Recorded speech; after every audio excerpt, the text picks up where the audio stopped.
নির্বিধায় প্রশ্ন উত্তর দিতে লাগলো। আল্লাহর হাবিব প্রশ্ন করলেন, যুবক তুমি তো জেনা করার অনুমতি চাচ্ছ, তুমি যার সাথে জেনা করবে সে একজন মহিলা।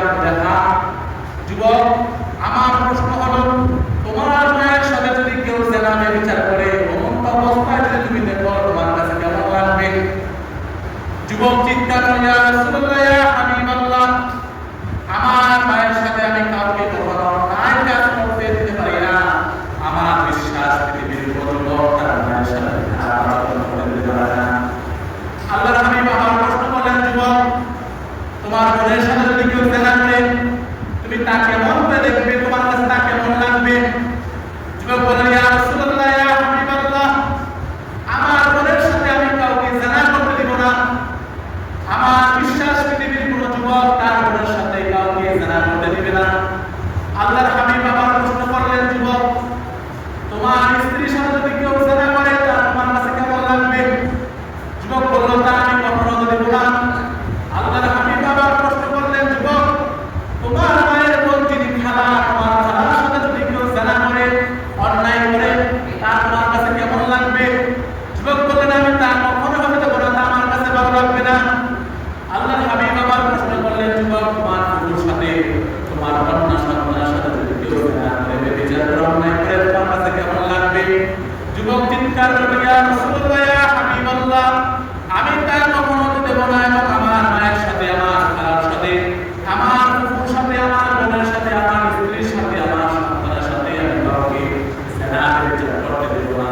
আমার কাছে পছন্দ হবে না এবং আমার বিশ্বাস পৃথিবীর কোনো লোক তার মায়ের সাথে, তার বোনের সাথে, তার খালার সাথে, তার ফুফুর সাথে কাউকে জেনা করতে দেবে না।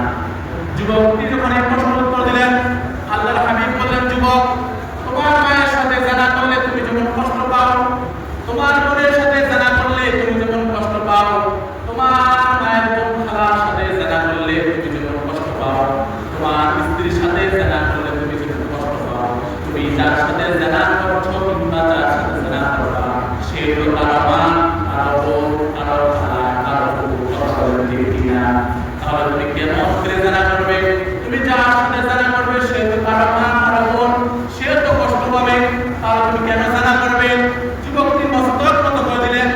আল্লাহর হাবিব সাল্লাল্লাহু আলাইহি ওয়াসাল্লাম তার ডান হাতের মধ্যে ডান হাত মুবারক রেখে বললেন, আল্লাহুম্মা গফির যানবাহু ওয়া তাহহির কওলাহু ওয়া হসিব ফারজাহু।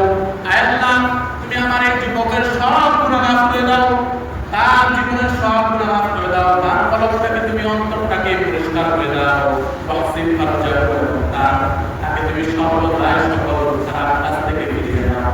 হাদিস সাক্ষী, সেই যুবক যতদিন দুনিয়ায় বেঁচে ছিল, দুনিয়া যতদিন ছিলেন, হাদিস সাক্ষী দেয় সেই যুবক কোনদিন জেনারের কথা, অন্যায়ের কথা কোনদিন কোনো বড় আলেমের চোখ বুঝানো দেখায় নাই।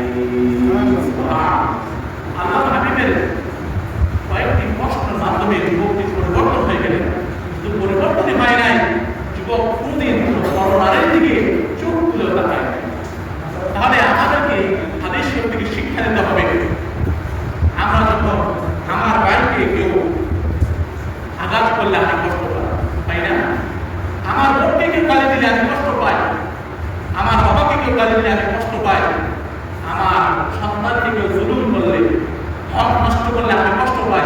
আমি যার উপর জুলুম করছি, যাকে আমি কষ্ট দিচ্ছি, যাকে জুলুম করছি, সেই তো কারো বোন, কারো মা, কারো খালা, কারো বাবা, কারো বোন। তাহলে আমি কেন তাকে কষ্ট দিই? যদি এই মনোভাব আমার অন্তরে, আপনার অন্তরে রাখতে পারি, তাহলে কখনো আমরা কাউকে কষ্ট দিতে পারি না, কাউকে জুলুম করতে পারি না, অত্যাচার করতে পারি না। যে আমরা বিচারে গেলে, পৌঁছতে গেলে, কোনো মীমাংসা করতে গেলে চিন্তা করি এটা যে আমার বন্ধ হতো, আজকে আমি এই সন্তানকে তার হক নষ্ট করবো, যেটা আমার সন্তান হতো, আজকে এই মাকে আমি অপদস্থ করবো, এই মাকে আমি, এই বোনকে আমি খারাপ কাজ লিপ্ত করবো, অন্যায় করবো।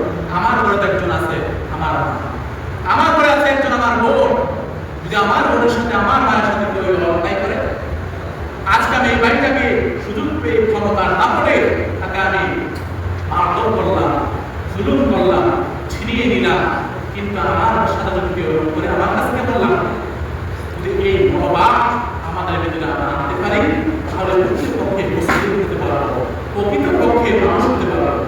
মানুষ হতে হলে, মুসলিম হতে হলে, ইমানদার দাবি করতে হলে আপনাকে ইসলামের বিধি বিধান সব জায়গায় মানতে হবে।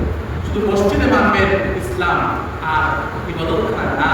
এই আয়াতের ব্যাখ্যায় ইমাম মাহমুদ আলসি, ইমাম রাজি তারা লিখেছেন যে এই আয়াতের দুইটি শর্ত, একটি শর্ত হলো মানুষ ইসলামকে প্রতিটি জায়গা, রাষ্ট্র জীবন, সমাজ জীবন, কল্যাণ জীবন এবং ঘরের মধ্যে এই ইসলামকে বাস্তবায়ন করতে হবে। শুধু আপনি মসজিদে আসলে ইসলাম মানবেন, মসজিদের বাহিরে ইসলাম মানবেন না, না। আপনার বসার ক্ষেত্রে ইসলাম, দাঁড়ানোর ক্ষেত্রে ইসলাম গ্রহণ করেন। আপনি কিভাবে টয়লেট প্রবেশ করবেন সেটাও ইসলাম স্পষ্ট করে। ইসলামের কাছে অস্পষ্টতা নাই।